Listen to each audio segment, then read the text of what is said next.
Hey guys, what's going on? This is Adrian, and you're listening to the Nerdy Fusion podcast. Welcome back once again. Today I have a messy one for you guys. I'm going to be talking about the Kyle Rittenhouse trial, and I don't even know how to begin. All I'm gonna say is that Dave Chappelle can step to the side. There's a new thing people can be angry about because this promises to be more divisive than talking about who's the best shinobi in Naruto. And it's Itachi, by the way. You can fight me on it, but it's Itachi. Anyway, people are not going to be happy. I have a lot of left-leaning friends, but here's the deal, guys. I think the jury made the right call in declaring him innocent. Whoa. Put the torches and pitchforks down.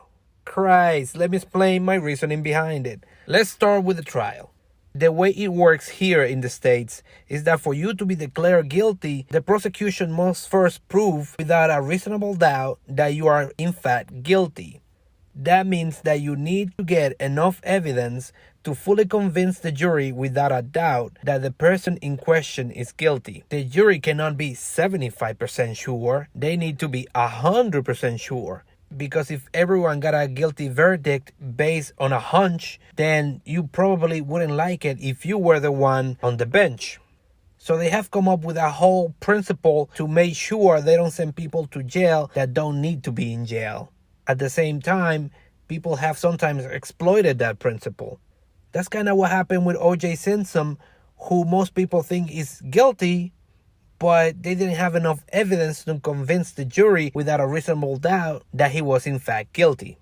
Also, part of him getting off the hook was having a good lawyer. Money can definitely help to get you out of trouble. And then there are the games being played on both sides.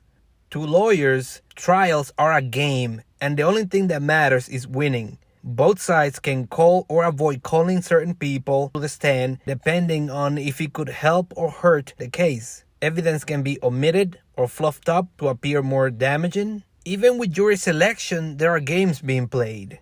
When they say a jury of your peers doesn't always mean people chosen at random. I mean, the initial part is. But after that, hundreds of people are brought to court for an interview where attorneys get to decide if you make the cut or not. So, in a way, they're skewing the jury to one side.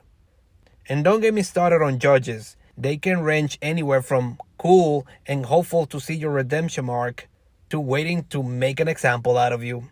And that reminds me of that time I went to jury duty and they asked me if I could be impartial when hearing a case. And I was like, sure, although I do have strong sense of justice and plenty of friends in law enforcement. So I might be biased. Just saying, just putting that out there.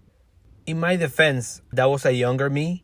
If they were to ask me that now, I would probably say that I would be impartial. But back then, I just wanted to get out of the whole thing. I didn't want to do the jury duty. So I pretended to be biased. Now, the entire time I was talking, there was this guy sitting next to the attorneys who had this wow face on him, open mouth and everything. And I made note of it, but I didn't give it too much thought. Then they asked the same thing to another person, and they were like, oh yeah, I can be impartial and all that.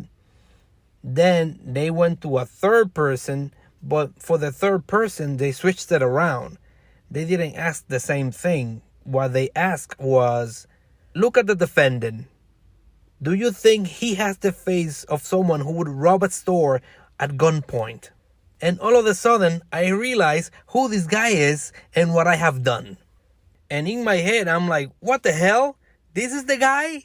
This right here, sitting with us, looking and learning our faces. This is the guy? Why didn't anybody tell me this shit?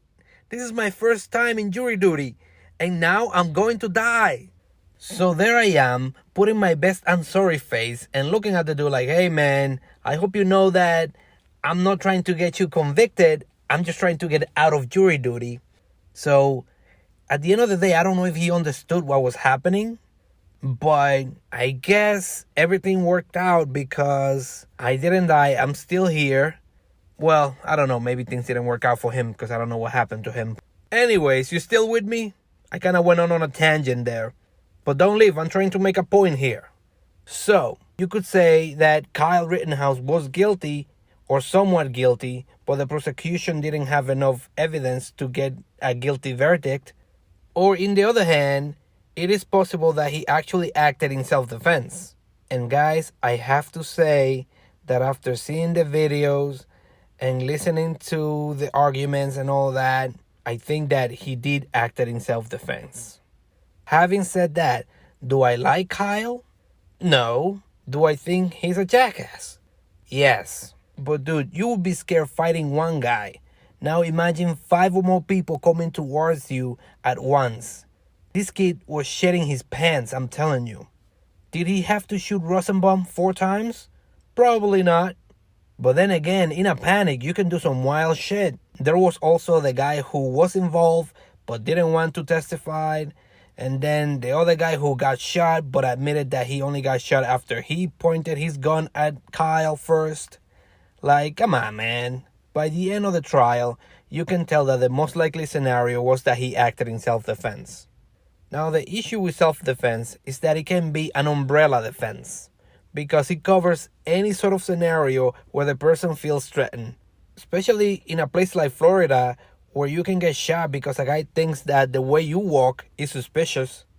And the other thing is that it's difficult to determine or measure the amount of danger someone feels. Also, I might sound crazy saying this, but at what point are you responsible for putting yourself in a situation where you have to claim self-defense? If you're at a game watching football, right? And you start calling a guy from the other team a pussy and his mother a cunt, and at the end of the game, the guy waits for you outside, jumps on you, and starts choking you.